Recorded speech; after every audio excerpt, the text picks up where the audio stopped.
Une girafe en plastique tueuse, le Scrabble interdit en Roumanie, des peluches soupçonnées d'être des espionnes ou encore Barbie qui se fait maintenant craindre, installez-vous confortablement, voici les jouets dangereux qui ont été interdits de vente dans le monde. Vous êtes un ou une fan inconditionnelle de la poupée Barbie et récemment vous avez entendu parler de la nouvelle Barbie et du coffret d'accessoires qui servent à s'occuper de son chien. Vous adorez tellement ce jouet que vous décidez d'en commander un pour votre nièce. Ça tombe bien, son anniversaire approche. Mais voilà que pendant que vous défilez les pages pour tomber sur le bon site, vous apprenez que Barbie et Tanner Play Sets ont été retirés de la vente. Quoi, déjà ?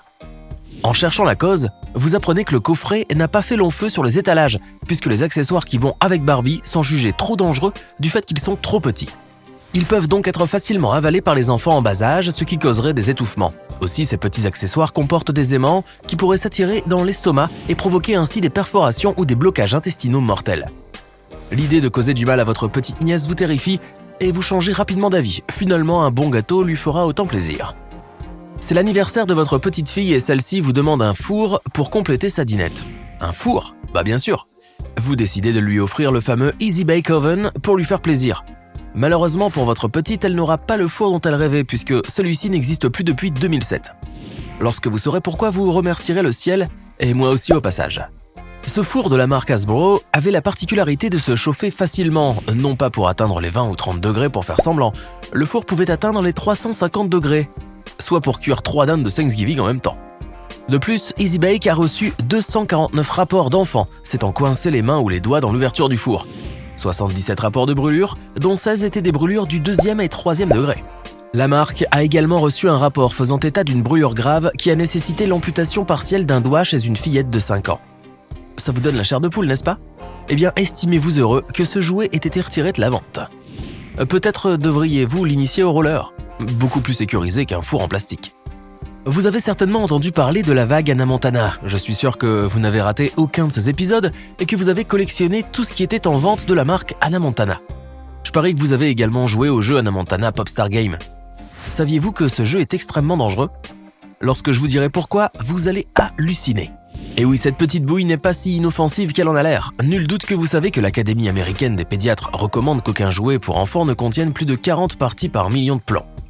C'est pourquoi les autorités concernées se sont alarmées lorsque les tests en laboratoire ont révélé que le jeu de cartes Hannah Montana Popstar contient 75 fois plus de plomb que la moyenne autorisée. Si je parle toujours au présent, c'est parce que, à mon grand étonnement, le jeu n'a toujours pas été retiré de la vente. La cause est que le plomb est contenu dans le vinyle de la carte et non dans la peinture, ce qui a laissé le droit au fabricant de laisser le produit sur le marché. Cela vous fait autant mal que moi de savoir que la santé de beaucoup d'enfants dans le monde est en péril ? Vous voilà au moins prévenu, vous savez maintenant ce qu'il faut vérifier avant d'acheter un jouet, même s'il vous paraît inoffensif. Vous habitez quelques jours chez un copain à Brasilia, la capitale du Brésil, et pour le remercier, vous décidez d'offrir un jouet à son enfant. Vous achetez le jouet classique qui plaît à tous les garçons, un pistolet en plastique. Mais voilà qu'à la douane de l'aéroport, on vous arrête pour possession d'armes factices. Vous vous dites d'abord que ça doit être une blague ou un malentendu. Mais vous apprenez ensuite qu'au Brésil, pays où le taux d'homicide est l'un des plus élevés du monde, les armes à feu en plastique sont totalement interdites.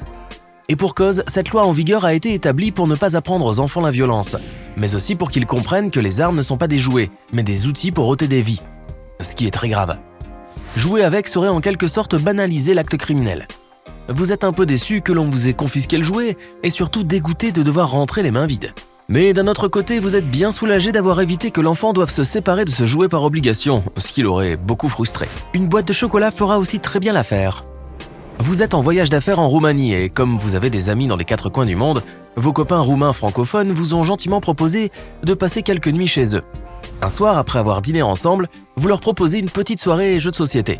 Ça tombe bien, vous ne voyagez jamais sans votre petit Scrabble miniature version voyage. Alors que votre enthousiasme est à son paroxysme, vous sortez le Scrabble et là, vos amis tout penauds vous demandent ce que c'est. Vous ne comprenez rien. Qui est-ce qui ne connaît pas le Scrabble de nos jours ? Eh bien, sachez que depuis les années 1980 jusqu'à il y a quelques années, il était strictement défendu pour les Roumains de jouer au Scrabble. Non, vous ne rêvez pas. D'ailleurs, c'est le président roumain de l'époque, Nicolae Ceausescu, qui avait interdit, car selon lui, ce jeu de société était trop intellectuel et trop provocateur. Il avait également qualifié le plateau de jeu et ses indémodables lettres en bois comme un mal subversif. Bon, entre-temps, le jeu a été remis en vente sur les marchés. Mais vos amis, ça se voit qu'ils n'ont pas eu la même enfance que la vôtre. Vous êtes un peu déçu de ne pas pouvoir vous éclater au Scrabble ce soir, mais ça aurait été de toutes les manières très ennuyeux de jouer avec des débutants. Vous remballez le plateau et leur proposez un petit film sur Netflix. La prochaine fois, vous vous abstiendrez de proposer des plans comme ça, au risque d'être encore déçu. Vous avez certainement déjà entendu parler des Furbies, ces petits monstres en peluche tellement moches et mignons à la fois. Vous y avez aussi certainement joué lorsque vous étiez petit. Mais savez-vous qu'en 1999 aux États-Unis, précisément dans l'enceinte de certains services gouvernementaux, comme la NSA et le Pentagone, ces petites peluches horribles ont été interdites. En même temps, vous me direz, qu'est-ce que ces satanées petites peluches iraient faire dans la NSA ou le Pentagone? C'est exactement la même question que je me pose aussi. Peu importe, aimeriez-vous savoir pourquoi elles ont été interdites? Je parie que vous me répondriez que c'est parce qu'elles sont trop moches. Eh bien pas tout à fait. On est au moins d'accord sur le fait qu'elles ne sont pas très jolies à voir, mais la raison est tout autre. Eh bien, ces affreuses poupées ont été interdites dans les services de renseignement aux États-Unis pour la simple raison que, dans leur intérieur, d'éventuelles caméras auraient été dissimulées pour espionner et filmer des conversations secrètes.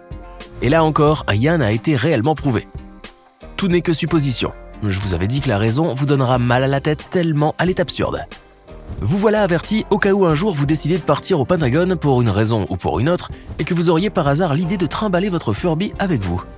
Le bébé de votre grande sœur passe ses vacances avec vous en France et vous remarquez qu'il commence déjà à grandir. Vous êtes heureux d'assister à ses premiers pas, mais vous trouvez quand même qu'il a besoin d'appui. C'est évident, ce bébé a besoin de se faire aider pour marcher. Pourquoi ne pas lui prendre un trotteur avant qu'il ne reparte chez lui au Canada? Vous lui en achetez un et vous l'offrez à votre grande sœur, fière d'être l'oncle le plus cool de la Terre. Mais voilà que votre sœur ne semble pas si réjouie de voir arriver le cadeau. Elle vous informe très gênée que vous allez devoir rendre le trotteur au magasin. Vous êtes surpris d'entendre cela et lui demandez quelle en est la raison. C'est là qu'elle vous apprend qu'au Canada, les trotteurs, les yopalas et jouets de ce genre sont strictement interdits de vente depuis 2004. Une étude américaine a analysé les accidents de ces produits à roulettes permettant aux jeunes enfants qui ne savent pas encore bien marcher de bénéficier d'appui dans leurs premiers mouvements. Elle en a déduit qu'ils étaient trop dangereux. L'étude a suivi des bébés de 15 mois qui ont été pris en charge aux urgences après avoir eu des accidents avec leur trotteur entre 1990 et 2014. Au total, 230 676 cas ont été répertoriés. Un chiffre alarmant pour les pédiatres. Les enfants ont été principalement touchés à la tête et au cou, des zones très fragiles pour des enfants de cet âge-là, après avoir chuté dans des escaliers. Au Canada, les trotteurs et yopalas ont été interdits pour la principale raison qu'ils accélèrent la vitesse de déplacement du bébé et rendent ainsi l'intervention des parents plus difficile. Cela vous horrifie? Ce n'est pas étonnant, vous n'avez aucune envie de faire du mal à votre petit-neveu. D'ailleurs, vous avez vite changé d'avis et préférez plutôt lui acheter un parc, comme le recommande l'Association européenne pour la sécurité des enfants et l'ANEC, une association de défense des consommateurs. Vous voilà prévenu, faites des bonnes actions et informez votre entourage. Votre meilleure amie a accouché d'un merveilleux petit garçon et vous êtes la plus heureuse des marraines. Vous décidez de commencer dès maintenant à gâter votre petit chou et à lui acheter la fameuse Sophie la girafe que tout le monde achète au nouveau-né. Mais saviez-vous qu'en faisant cela, vous mettiez le bébé en danger? Quel rapport, me diriez-vous? Eh bien, je vais vous le dire. Il y a quelques années, l'association UFC Que Choisir a accusé la plus célèbre des girafes en plastique de contenir des traces d'un composé cancérogène, les nitrosamines. Cette substance est naturellement présente dans l'alimentation et inoffensive à faible exposition, mais comme les bébés ont tendance à mâchouiller toute la journée leur jouet préféré, ils sont donc fortement exposés à cette substance. Il est vrai qu'entre-temps, le fabricant savoyard du célèbre jouet Premier Âge a balayé l'accusation en affirmant que Sophie avait été fabriquée dans le respect strict des normes européennes et mondiales.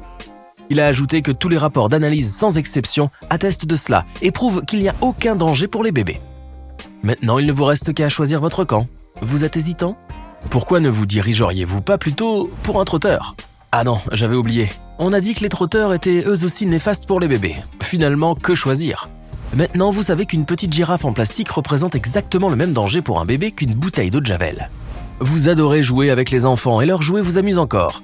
C'est pour cela que vous insistez auprès de votre petit-neveu de jouer avec lui à son fameux crocodile dentiste. Si je devais vous donner un conseil, je vous dirais de ne pas y jouer. En apparence, le jeu paraît inoffensif et très amusant.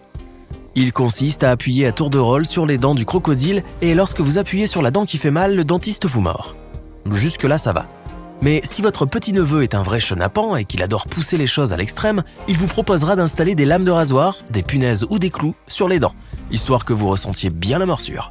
Rien que l'idée de vous faire planter un clou dans le doigt vous fait grincer des dents. Vous vous dites alors que ce jeu devrait être urgemment retiré des marchés. Alors vous changez complètement d'avis et préférez retourner auprès des adultes ennuyeux qui parlent de courses équestres et d'inflation du prix du pétrole. La culture, ça a aussi du bon. Alors que pensez-vous de ces jouets dangereux? Lequel trouvez-vous le plus dangereux? Dites-nous ce que vous en pensez dans les commentaires. Dites-nous aussi si vous avez eu l'occasion de jouer avec l'un de ces jouets. Et si cette vidéo vous plaît, n'oubliez pas de mettre un pouce bleu, de vous abonner à la chaîne et d'activer la cloche pour recevoir toutes les notifications et ne rien manquer de nos prochains contenus.